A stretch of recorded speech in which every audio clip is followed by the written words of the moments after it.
Good evening.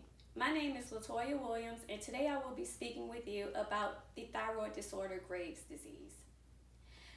Have you ever had a great 10-hour night of sleep and wake up the next morning feeling like you've only slept about 1 or 2 hours? How about unexplained irritation or anxiety?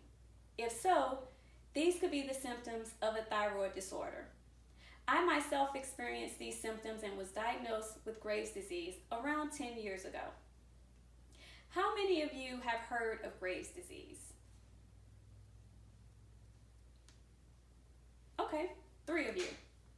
For the rest of you who have not heard of this disorder, Graves' disease is an immune system disorder that results from the overproduction of thyroid hormones.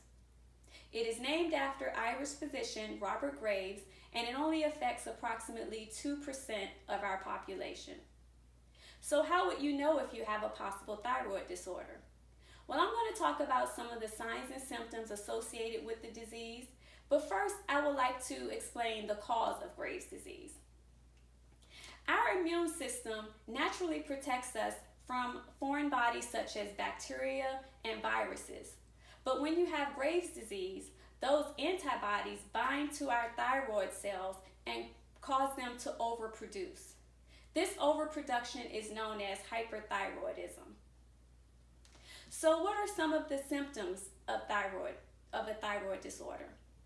Some of the symptoms include rapid heartbeat, tremors, muscle weakness, trouble sleeping, weight loss, and most commonly, a lump in your throat that's known as a goiter. There are some risk factors associated with a thyroid disorder. Those risk factors include family history, because it's known to be genetic, gender, it's most common in women, and age, because it's more commonly diagnosed in people under the age of 40. And the last risk factor is if you are a smoker. You could have one or more of these contributing factors. So if you notice a change in your body or a change in the way you feel, make sure to schedule an appointment with your doctor to have blood work done. So to recap, I've discussed some of the signs and symptoms of a thyroid disorder, as well as some of the risk factors associated with the disease. But before you leave today, I would like to leave you with one acronym, and if you can remember this acronym, then that'll help you to be on your way to identifying a thyroid disorder.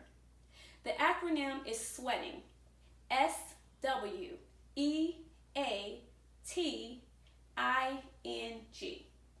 The first letter is S, and the S stands for exactly what the acronym spells, sweating. The W is for weight loss. E is for emotional lability, which is that unexplained anxiety or irritation. A is for appetite increase. T is for tremors. I is for intolerance of heat.